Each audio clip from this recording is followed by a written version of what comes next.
বিশ্ব শান্তির জন্য, বিশ্বের মাঝে শান্তি শৃঙ্খলা যাতে বজায় থাকে, সেই জন্য যারা ফিকির করে, চিন্তা করে, ত্যাগ স্বীকার করে, সময় ব্যয় করে এবং সমাজের মাঝে বিশ্ব শান্তির জন্য বিভিন্ন ধরনের বার্তা নিয়ে পৌঁছে যায় সকলের কাছে এবং মহান আল্লাহ তাআলার কাছে দোয়া করে, তারাই হচ্ছে আসল শান্তির বার্তাবাহক হিসেবে পরিচিত।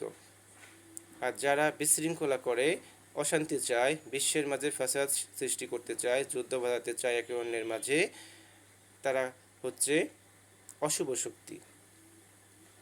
তারা কখনোই মানব জাতির, মুসলিম জাতির ভালো চায় না।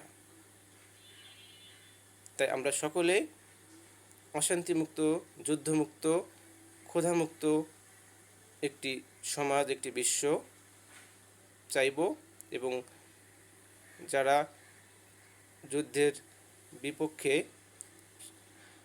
অশান্তির বিপক্ষে যারা শান্তিকে আহ্বান জানাবে, তাদের সাথে আমরা সহযোগিতা করব ইনশাআল্লাহ।